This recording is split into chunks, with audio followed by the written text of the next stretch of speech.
Hey, what's up guys? Oke guys, di video kali ini gue akan menceritakan seluruh cerita dari film Red Screening yang dirilis pada tahun 2020.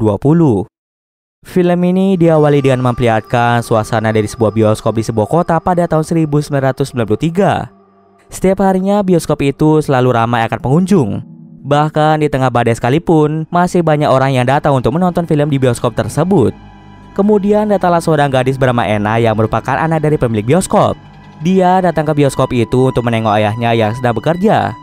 Mengetahui bahwa ayahnya berniat untuk bekerja selama 10 jam, Ena langsung memarahi ayahnya tersebut.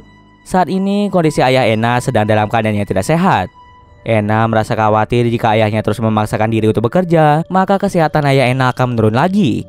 Maka dari itu, Ena memutuskan untuk menggantikan ayahnya dalam memutarkan film di bioskop.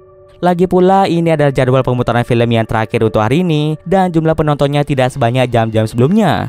Ayah Ena pun mengalah dan membiarkan Ena mengambil alih pekerjaannya.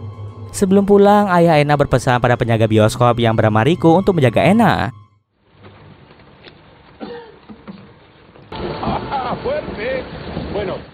Setelah penonton masuk ke dalam bioskop, Ena pun segera memutarkan film horor.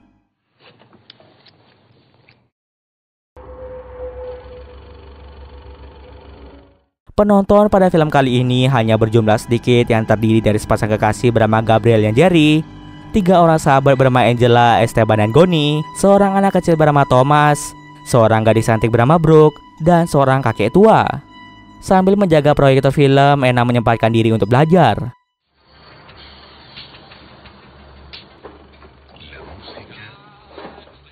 Tak usah lama, Rico masuk ke dalam ruang kontrol. Rico merasa sangat bosan karena tidak ada yang bisa diajak bicara. Oleh karena itu, dia pun mendatangi Ena untuk mengajaknya berbicara. Namun tampaknya Ena merasa terganggu dengan kedatangan Rico yang terus saja mengajaknya berbicara, padahal saat ini dia sedang fokus belajar sebagai persiapan ujiannya. Secara halus, Ena pun mengusir Rico dari ruangan tersebut. Rico pun langsung pergi dari ruangan itu, dan jika Ena membutuhkannya, maka Ena bisa mencari Rico di salah satu ruangan teater.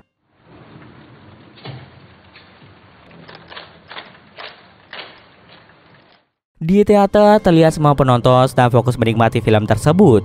Saking fokusnya, mereka tidak menyadari bahwa ada psikopat yang melintas masuk ke dalam bioskop itu. Korban pertama dari psikopat itu adalah seorang kakek yang sedang menonton film sendirian.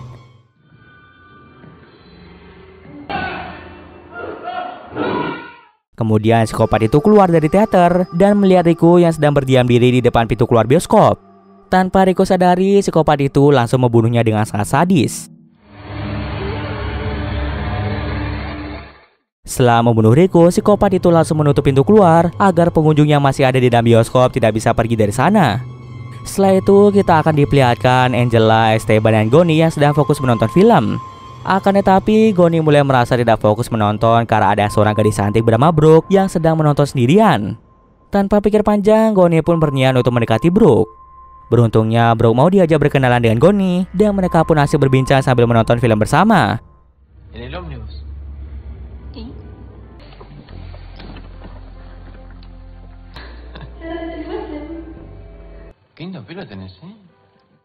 Tiba-tiba saja Goni dan Brooke malah berciuman. Saking asiknya berciuman, mereka berdua tidak menyadari jika psikopat itu sudah berada di belakang mereka. Psikopat itu langsung menusuk kepala mereka dengan kawat besi. Psikopat itu mulai menata mayat mereka berdua agar terlihat seperti sedang berciuman. Tujuannya adalah supaya penonton lain tidak mencurigai pembunuhannya yang telah dilakukan oleh psikopat tersebut. Sementara itu, Gabriel berniat untuk pergi dari bioskop karena dia ingin menghadiri acara ulang tahun tantenya. Jerry pun izin sebentar untuk membersihkan celananya di toilet sebelum mereka pergi dari bioskop. Ketika berjalan menuju toilet, Jerry terpeleset noda darah bekas pembunuhan yang dilakukan oleh psikopat tersebut. Lalu dia pun bertemu dengan Ena yang sedang kebingungan mencari keberadaan Rico. Ketika berada di toilet, Jerry menyadari ada noda darah pada celananya. Namun dia masih merasa ragu-ragu tentang darah itu apakah asli atau hanya cat berwarna merah saja. Saat Jerry sedang buang air kecil, psikopat itu langsung membunuhnya.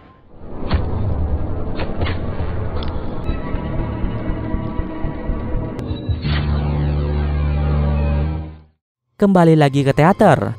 Angela nampak sangat heran melihat Goni dan Brooke yang tidak bergerak selama 10 menitan.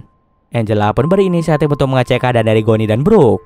Ketika Angela memperhatikan Goni dan Brooke dari dekat, dia sangat terkejut melihat Goni dan Brooke yang ternyata sudah meninggal dunia. Dia juga melihat psikopat itu sedang membunuh Gabriel. Dengan cepat, Angela dan Esteban berusaha untuk kabur dari kejaran psikopat tersebut. Namun sayangnya psikopat itu berhasil menangkap Esteban dan membunuhnya dengan sangat sadis.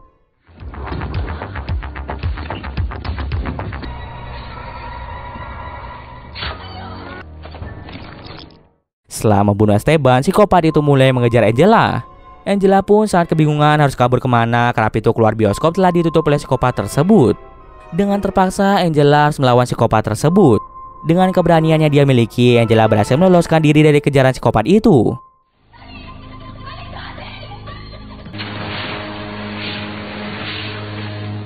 Di sisi lain, Anna mulai menyadari ada sesuatu yang aneh terjadi pada penonton yang ada di dalam teater bioskop.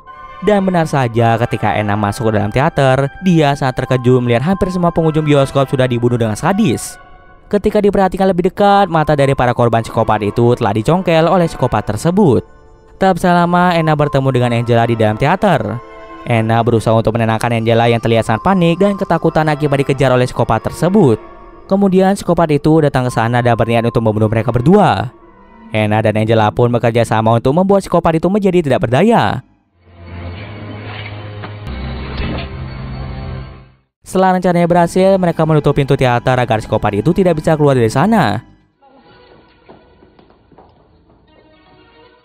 Setelah berhasil mengurung psikopat itu, Anna dan Angela berniat untuk mencari telepon agar bisa menghubungi polisi. Namun sayangnya, Angela malah merusak telepon yang ada di dalam loket bioskop.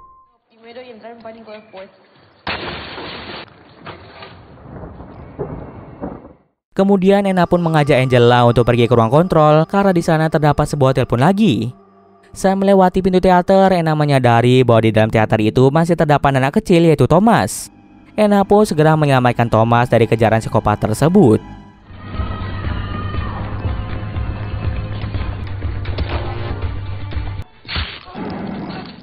Mereka bertiga segera berlindung di dalam ruang kontrol. Anna pun langsung menelpon polisi untuk memberitahukan tentang teror psikopat itu. Baru saja merasa aman, mereka bertiga kembali didatangi oleh psikopat tersebut.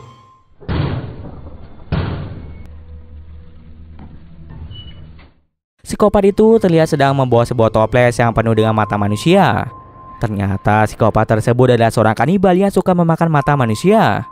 Dia sering melakukan aksi pembunuhan lalu mengambil mata dari korbannya untuk dijadikan sebagai cemilan. Dan kali ini psikopat itu berniat untuk membunuh dan mencokal mata mereka.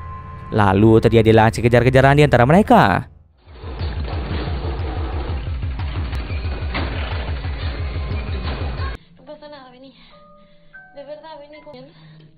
Sayangnya dalam aksi kejar-kejaran itu, Angela berhasil ditangkap dan dibunuh dengan sangat sadis oleh psikopat tersebut.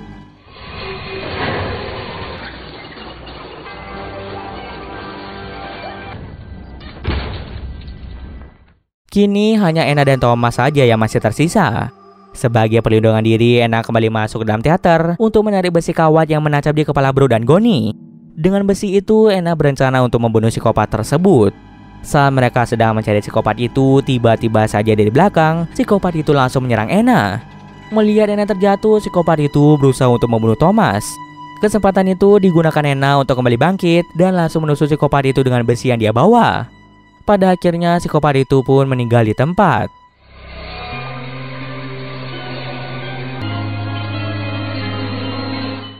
Scene akhir memperlihatkan Anna dan Thomas yang berhasil selamat dari teror psikopat tersebut.